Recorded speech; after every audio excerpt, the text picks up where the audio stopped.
Hello, എല്ലാവർക്കും സുഖമാണോ? ഇന്ന് നമുക്ക് പെട്ടെന്ന് ഉണ്ടാക്കാൻ പറ്റുന്ന ഒരു സാമ്പാർ ഉണ്ടാക്കിയാലോ. ഇഡലിക്ക് സാമ്പാർ നല്ല ടേസ്റ്റല്ലേ. ഇഡലിക്കെല്ലാം പറ്റിയ സാമ്പാർ, ചോറിനും കഴിക്കാം. അപ്പോൾ എന്ന് പറഞ്ഞാൽ വറുത്തരച്ച തന്നെ, പക്ഷേ ഒരു ഒറ്റ സ്പൂണ് തേങ്ങ കൊണ്ട് മാത്രം ഉണ്ടാക്കുന്നത്. ഒരു സ്പൂൺ തേങ്ങ കൊണ്ട് നമുക്കത് നോക്കാം. കുക്കർ ഇട വെച്ചിട്ടുണ്ട്. കഷ്ണം നിങ്ങൾക്ക് ഇഷ്ടമില്ലത് ഇടാം, എന്ത് വേണമെങ്കിലും കഷ്ണങ്ങൾ ഇടാം, ഏത് വേണമെങ്കിൽ. അപ്പം ഞാൻ കുറച്ച് പരിപ്പ് എടുത്തിട്ട് എല്ലാം പെട്ടെന്ന് ഉണ്ടാക്കണം. അപ്പം ലേശം കുറച്ച് പരിപ്പിടാം, കഷ്ണങ്ങൾ എന്ത് വേണമെങ്കിലും ഇടാം, ഞങ്ങൾക്ക് ഇഷ്ടമില്ല. ഞാനിവിടെ ഉണ്ടായിരുന്ന പിന്നെ ഉരുളക്കിഴങ്ങ്, തക്കാളി, ബീട്രൂട്ട്, പച്ചമുളക്, അങ്ങനെ എല്ലാം ഇട്ട് നിങ്ങൾക്ക് ഇഷ്ടമില്ലത് ഇടാം, എന്ത് വേണമെങ്കിലും.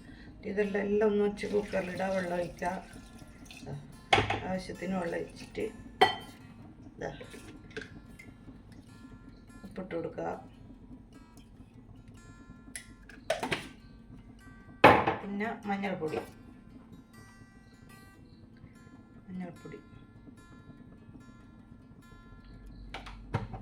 ഇതെല്ലാം ഒന്ന് ഇട്ടിട്ട് ഒന്ന് ഇളക്കി കൊടുക്കുക. ഇളക്കി കൊടുത്തിട്ട് എല്ലാം കൂടി കുക്കറിൽ വേവിട്ട് ഒരു 4 വിസിൽ വരുന്ന വരെ വേവട്ടെ. എന്നിട്ട് നമുക്ക് ബാക്കി പിന്നെ തേങ്ങയും ഉള്ളിയൊക്കെ കഴിക്കാം, നോക്കാം. ഇപ്പോൾ കുക്കർ 4 വിസിൽ ആയി. നമുക്ക് ഇത് വെന്തിട്ടുണ്ടായിട്ട് പുറത്തെടുത്ത് വെക്കാം, മാറ്റിയിട്ട് നമുക്ക് വറവിൻ്റെ കാര്യം നോക്കിയാലോ. ചട്ടി അടുപ്പത്ത് വെക്കാം, വെള്ളം ഒഴിച്ച് കൊടുക്കാം.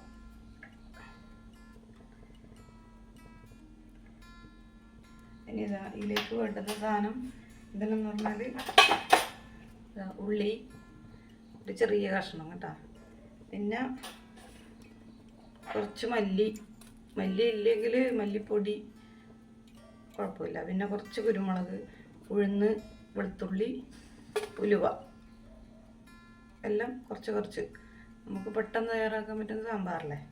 പിന്നെ ഒരു സ്പൂണ് പിന്നെ തേങ്ങ, ഇത്രയും ഉണ്ടോ. ഇതാ കണ്ട, ഒരു സ്പൂണേ ഉണ്ടാവും. ഇതിട്ട് കൊടുക്കാം ആദ്യം, നെറ്റുള്ളി ഇട്ട്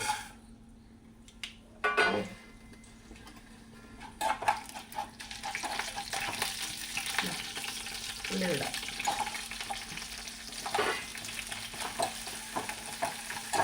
സാമ്പാർ ഞാൻ പൊടിയൊന്നും ഇടുന്നില്ല, ഞാൻ പൊടി അധികം ഇടില്ല സാമ്പാർ പൊടിയിൽ.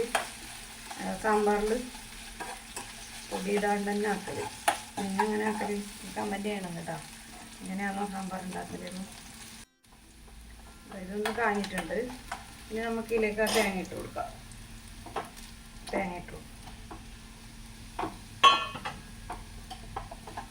എന്നിട്ടൊന്ന് ഇളക്കി കൊടുക്കാം. തീ കൂടുതൽ കത്തുന്നുണ്ടെങ്കിൽ ഒന്ന് ചെറിയ തീയിൽ തന്നെ ആക്കിക്കോ. ഫുൾ തിരിയിലാക്കുമ്പോൾ ഇങ്ങനെ കരിഞ്ഞു പോകും. അപ്പോൾ ചെറിയ സിമ്മിൽ തന്നെ ആക്കിയിട്ട് ഒന്ന് കഴിച്ചിട്ടെടുക്കണം. അപ്പോൾ ഇതിലേക്ക് നമുക്ക് മുളക് പൊടി ഇട്ട് കൊടുക്കാനായി.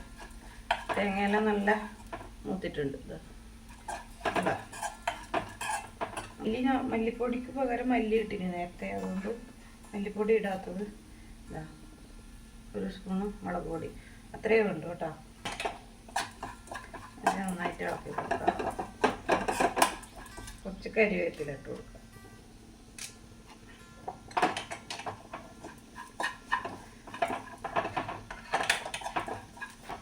ഇനിയിലേക്ക് കായത്തിൻ്റെ പൊടി ഉണ്ടെങ്കിൽ കുറച്ച് തൂടി കൊടുക്കാം. ലേശം മതി കേട്ടോ.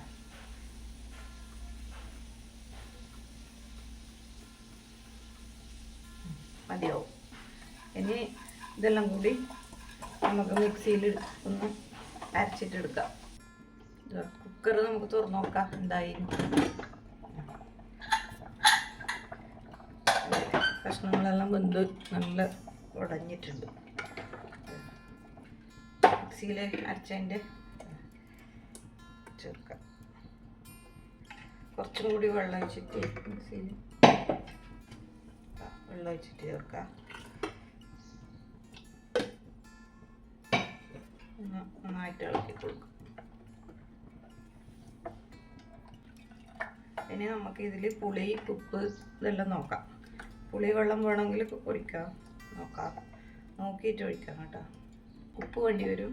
ഇപ്പം നമ്മൾ കഷ്ണത്തിൽ വേവിച്ച് ഉപ്പെല്ലാം ഇട്ടിട്ടില്ലോ, ഒരു 1/2 സ്പൂൺ ഉപ്പും കൂടി ഇടാം. പുളി കുറച്ച് ഒഴിക്കാൻ തോന്നും. പുളിവെള്ളം എന്താ കുറച്ച് ഒഴിക്കാം, കുറച്ച് മതിയാവും. എന്നിട്ടൊന്ന് ഇളക്കി നന്നായിട്ടൊന്ന് തിളക്കട്ടെ. ഇനി നല്ല പാല് തിളച്ച് കുറുകി വരും. അപ്പോൾ അടിപൊളി സാമ്പാർ. ഇപ്പം തന്നെ നല്ല ടേസ്റ്റ് ഉണ്ട്. നന്നായിട്ടൊന്ന് തിളക്കട്ടെ. അതായത് തുറന്ന് നോക്കാം. നമ്മൾ അടച്ച് വെച്ചല്ലേ, സാമ്പാർ എന്തായി നോക്കണ്ടേ? നോക്കാം. നന്നായിട്ട് തിളച്ചിട്ടുണ്ട് സാമ്പാർ. ഇല്ലേ, ആകെ ഒറ്റ സ്പൂണിൽ ഉണ്ടാക്കിയ തേങ്ങയിലുണ്ടാക്കിയ സാമ്പാറല്ലേ ഇത്.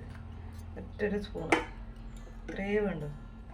പിന്നെ ഉലുവ, ഉഴുന്ന്, ജീരകം, കുറച്ച് കുരുമുളക്, വെളുത്തുള്ളി, നീരുള്ളി ഇതെല്ലാം എണ്ണയിൽ കായ്ക്കുക. ആ ഒരു സ്പൂണ് തേങ്ങയും ഇടുക. കരിവേപ്പില ഇടണം എന്തായാലും. കരിവേപ്പില തന്നെ വേണം, സാമ്പാർ പൊടിയൊന്നും ഇടുന്നില്ലല്ലോ. പിന്നെ കുറച്ച് കായപ്പൊടി. നമുക്ക് ഉപ്പ് നോക്കാം. ഉപ്പും പൊടിയെല്ലാം നല്ല കറക്റ്റായിട്ടുണ്ട്. ഓക്കെ, നല്ല സാമ്പാറായില്ലേ. ഇനി നമുക്ക് ഇതിലേക്ക് കടുക്, ഉണക്കമുളക്, കരിവേപ്പില ഇത് വറുത്തിട്ടിടേ വേണ്ടു. നമ്മൾ വറവിടാൻ വേണ്ടിയിട്ട് ചട്ടി അടുപ്പത്ത് വെച്ചിട്ടുണ്ട്. കുറച്ച് എണ്ണ ഒഴിച്ചു കൊടുക്കാം. എണ്ണ ചൂടാകുമ്പോൾ നമുക്ക് കടുക് ഇട്ട് കൊടുക്കാം.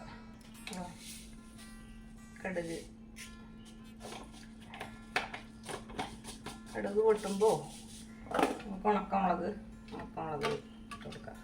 2 എണ്ണം മതി കേട്ടോ.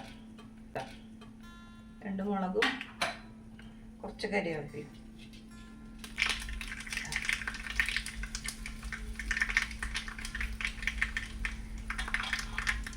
കരിവേപ്പിലിടാം. ഇളക്കി കൊടുക്കാം. എന്നിട്ട് കുക്കറിലേക്ക് തട്ടാം. തീ ഓഫ് ചെയ്തു കേട്ടോ. നമുക്ക് ഇതിലേക്ക് തട്ടിക്കാം. അങ്ങനെയുണ്ട്. നല്ല അടിപൊളി ടേസ്റ്റിൽ സാമ്പാർ റെഡി ആയിട്ടുണ്ട്. അപ്പം എല്ലാവരും ട്രൈ ചെയ്ത് നോക്കുക. നല്ല ടേസ്റ്റാണ്. എല്ലാവരും സപ്പോർട്ട് ചെയ്യണം, സബ്സ്ക്രൈബ് ചെയ്യുക, നിങ്ങളെ കൂട്ടുകാരിലേക്കെല്ലാം ഷെയർ ചെയ്ത് കൊടുക്കുക. ഇനി നമുക്ക് അടുത്ത വീഡിയോയിൽ കാണാം. Thank you.